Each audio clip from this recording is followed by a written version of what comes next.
It is week 5, it is week 5, and hopefully our production values here have stepped up a little bit.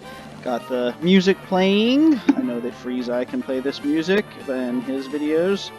I don't really know what the copyright rules are, not that this is monetized, maybe one day, but I've also busted out my actual mic. So, yeah, we are heading into week 5 here. I've got some hardware concerns on my computer. It's just decided to start going the fan like a PS4, exactly like that. So that's horrifying and extremely annoying. But this is my third attempt at recording this, and it has not actually gone off yet. So we should be safe, fingers crossed. And we are facing in Portland, Popplio. I've actually faced this guy before in my first draft league, the MDL. I've seen him around in other draft leagues. I don't remember playing him again. But unfortunately, the replay is not available because replays were hit with a solar flare recently. Very unfortunate. But it looks like I won 2-0. It could have been a game where I had to dodge a Scald Burn with my Agility Braviary to beat his not unburdened Halucha. So, yeah, it's possible that I won with hacks last time. So he may be looking for revenge. This was not brought up before in the channel, so it was forgotten about by me until just starting to record this. But his team has lots and lots of threats, not a huge amount of defense. Cross could be defensive. Ments could actually be defensive. Scissor could be defensive. So he has a functional defensive backbone, but in general, I think he's mainly just going to be running offense.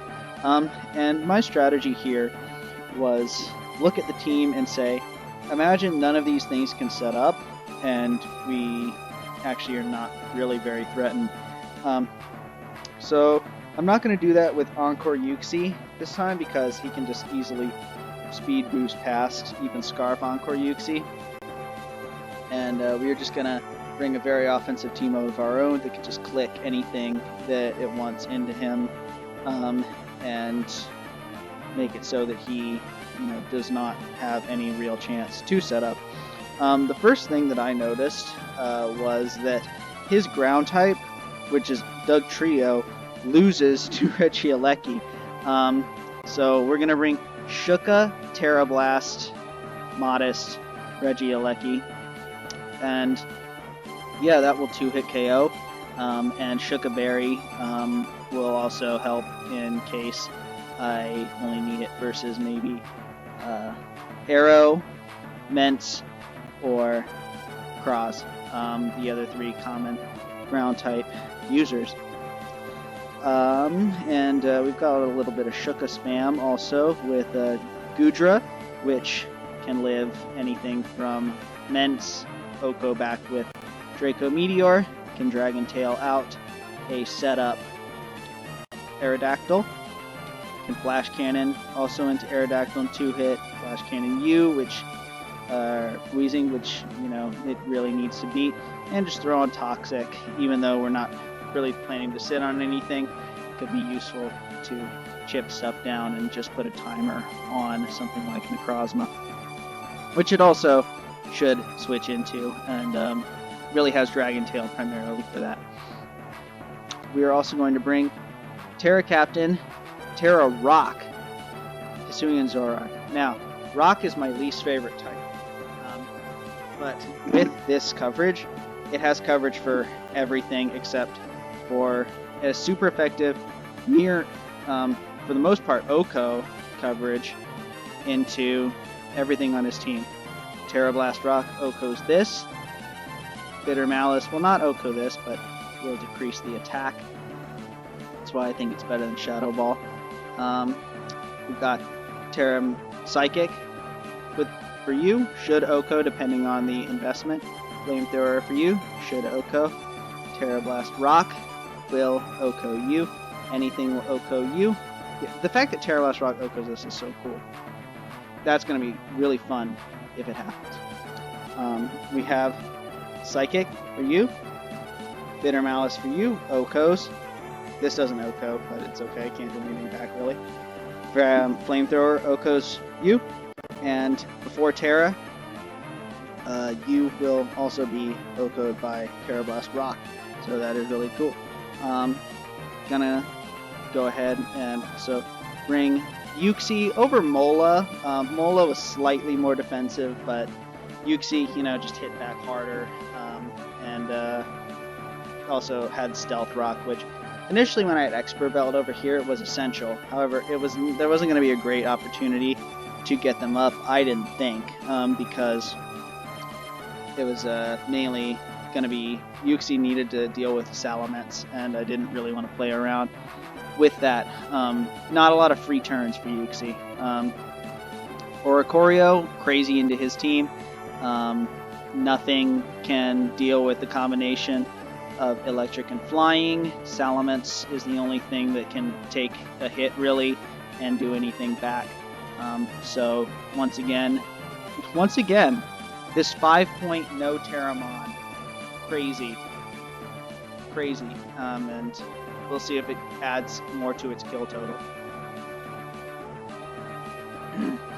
And lastly, Cinderace, Acrobatics, no item, which is why we also have Rapid Spin thrown on Regieleki. Like I was saying before, Regieleki has pretty much the opposite of 4 move slot syndrome, because it just needs Volt Switch and Thunderbolt, and then you can throw on anything else that you want, random utility moves or moves to achieve other objectives, like a Tera Blast normal this week.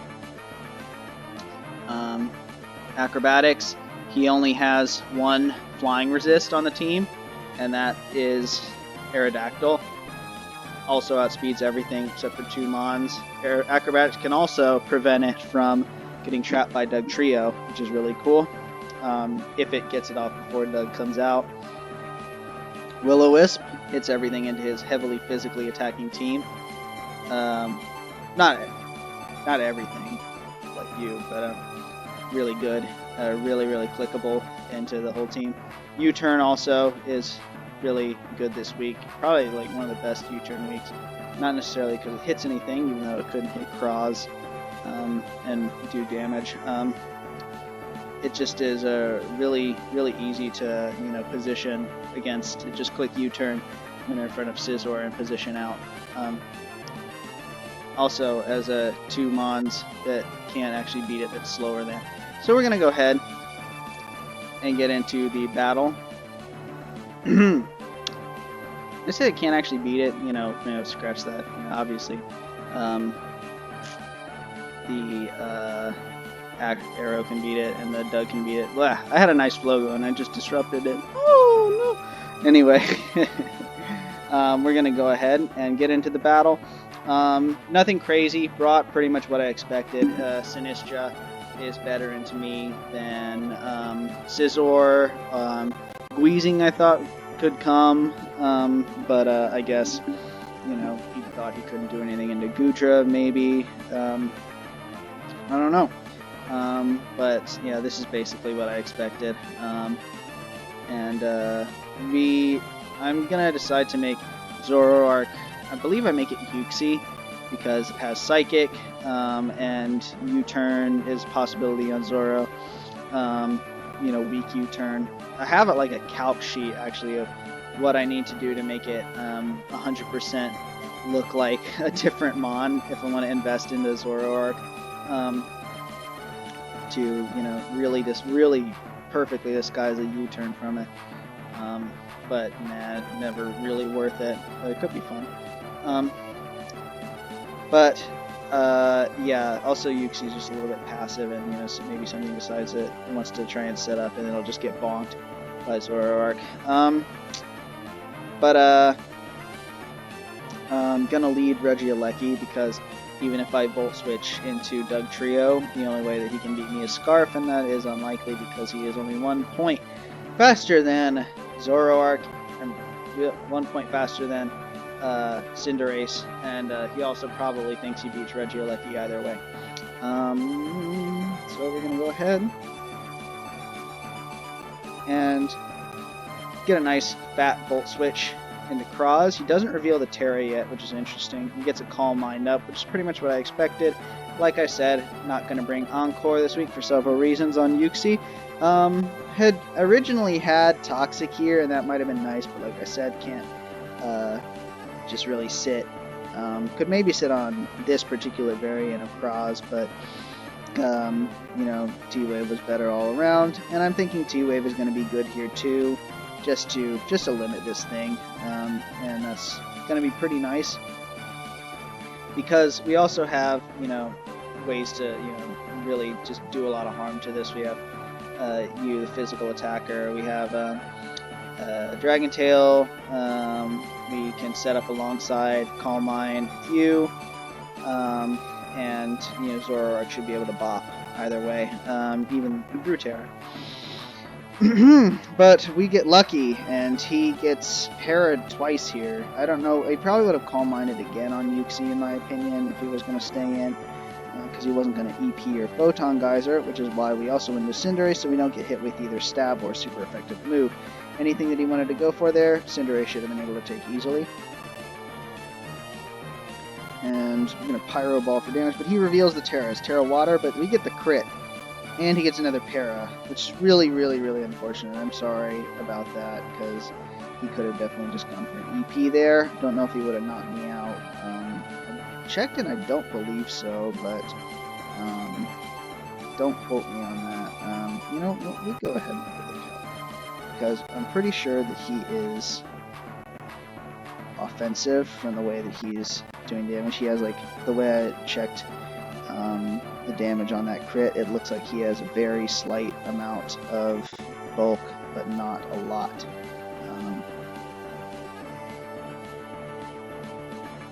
+1, and this is modest. Earth Power will knock me out. Okay, well, maybe that wasn't particularly wise. But at the same time, I knew I just needed to start doing damage to this, and, you know, we could revenge fairly easily, even if Cinderace did go down to an EP there, but we get lucky. Also, Ace is probably the least important Mon. We're going to go ahead and finish that off with an Acro. We are sorry. Because maybe, like, a lot of times I find myself going back to these and going, that play was not optimal. That play was not optimal. Actually, you know, I should have just Acro the first time, because then if he EP'd, then it wouldn't have hit me, and you know, there's no way he would have expected it either. So let's check the Photon Geyser count. Stored power is up here. It's doing a ton.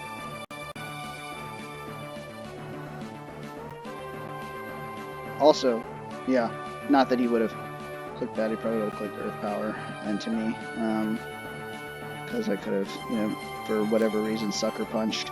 So it's a lot more common on Ace than Acro. So I hate, yeah, going back and being, that was not optimal, that was not optimal, but, you know, ideally it helps us in the future. But yeah, we do get lucky there. Cinderace is going to do a little more work for us, but not... in testing, Cinderace did less than anything else. It was definitely the most dispensable, so I would have been okay with sacking that for damage, to be honest. And in comes you. I do not want to eat a Stone Edge. I know he's not going to Raw Earthquake, so I'm just going to go into Goodra. If he sets up, that's fine. But he just dual wing beats, and he misses again, so he has bad luck right now. Not that that would have done much. And I'm thinking that I do not want to Flash Cannon or anything into a hard Dug Trio switch, because that won't knock it out. Same thing with Buckle. And I just decide to Draco Meteor. We eat our Shucka. Looks like we can definitely eat up another EQ if we want. And unfortunately, Draco is not going to be a 2-hit KO after the drop. So I just decide to, rather than getting more damage or risking a Toxic Miss or Dragon Tailing for not much reason because he's probably not going to set up. I just go Yuxi. I guess he could have set up there, but at the same time, you know, Yuxi here is fine. We do have the T-Wave revealed, but we are just going to go for it anyway because he's not going to go Dugtrio. And we end up hitting Sinistra. We would have probably rather had this Toxic, but it's okay. I'm going to go hard Ace again. I'm going to be really brazen with, you know, just going hard, you know, Ace on stuff, but yeah, it's fine. And he does do a 2-hit KO amount of damage, but we're going to be able to OHKO with Acrobatics. And that is what we go for here. We get intimidated. Excuse me. We do not do a whole lot into the Ace. And instead of Wisping, because I'm really thinking he could be Lum, and I do not want to risk him getting set up and us not getting anything out of the turn, I'm just going to U-turn back into Yuxi, and he just goes for the Roost. I don't know if that was optimal, but I don't end up knowing the set. We could have T-Wave there, but like I said, could be Lum, don't want to waste the turn. And we just Ice Punch, get some chip on the Sinistra. We simply don't want to play around with Salamence, and Ice Punch will 2-hit KO every time. This time, because Machagacha is not going to knock out the Cinderace, which I went into last time, I'm going to go into my Zoroark.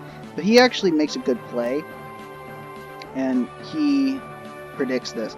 So he Machagachas into me here, and unfortunately he's going to leave me without much room to do a lot. I'm only going to be able to get 2 attacks off with my Zoroark, so I'm going to have to make them count. Because of the choice to do Life Orb instead of Expert Belt. You know, I could have also actually, on that Ice Punch turn, Stealth Rocked. But, again, I did not want to play around with Salamence. And that would have been good for the, you know, Expert Belt Zoroark, potentially. But we do have Life Orb, so that's helpful. I'm going to go for Bitter Malice. He's going to go hard Doug, which, you know, I didn't really think this was that weird of a play to start, but is this just a sack? Like, I don't know what he thought I was really going to do here, but I just straight up knock him out, and it's not really close. He goes into the one Mon that can outspeed me, and thus the one Mon that I cannot OHKO. That's a little strange that he sacks Doug, because that's, you know, Ghost or not, that was the only other Mon that could outspeed either me or my Zoroark or Cinderace. So, a little strange. Not the best play in my opinion, but it's okay. So Aerodactyl is here, and I, you know, have to switch out. I'm forced to. So I'm gonna go Yuxi. And he's going to dual Wing Beat. This time he does connect. He didn't want to EQ into my Yuxi or my Oricorio, I guess. So he just gets damage. And this time, I'm not going to bother to T-Wave because I know I can go hard Regieleki on either a Stone Edge that's not going to knock me out, a dual Wing Beat that's not going to knock me out, an Ice Fang or Gliscor that's not going to knock me out, and an EQ that through Shucka is not going to knock me out. Plus, if he DDs up and he decides to outspeed, then I'm also not going to die to an Earthquake. Right? Right? Right.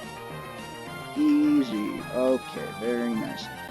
Get rid of that threat and go into the one Mon that can still, you know, get one attack off. And this is the play that I really, really wanted to get out of this game, and I'm so happy to get it. Tera Blast, Rock, OHKOs, Salamence. How cool is that? That's awesome. That makes me so happy. And from this point, Oricorio is going to clean up. Once again, the MVP. Going crazy. Yeah, the Tera Blast, or the one death that we had was due to Life Orb, so that is pretty cool. Really a real team effort this week. Everything did something, and really fun team that I got to bring this week. Really fun to play offensive for once, only 22 turns in the match. And so for everybody who says that I drafted Stall, just look at this fucking game. This is pure offense. Totally out-offense to team that was extremely offensive. So, there you go. Fuck you. Ah! Anyway, next week we're playing, I believe his name is Always Blame Lag, XD, and he drafted a very strange team. He has he did not use all his points, but he just wanted to draft cool mons, and nearly all the mons that he drafted are actually real mons, even though they're very cheap. He has 5 Tera captains. One of them is Frostmoth, which is something I've been wanting to use for a long time. Furret, the mascot pick, but as Tera, and is, legitimately dangerous now with Tidy Up. So that could be something to look out for. He has Darkrai as well. It's not going to necessarily be a gimme game by any means. He could definitely beat me. He has some wins so far on the season. So, considering that he actually does have dangerous mons, we are not going to go to sleep, even though he, I believe, had 41 extra points that the league for fun just decided to allocate to Furret.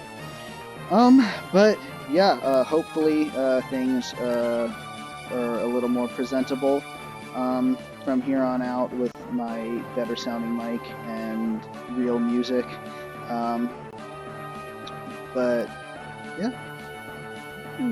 first time I recorded this, I had some other stuff to say at this point, I think, but I was not really that big of a deal. So goodbye!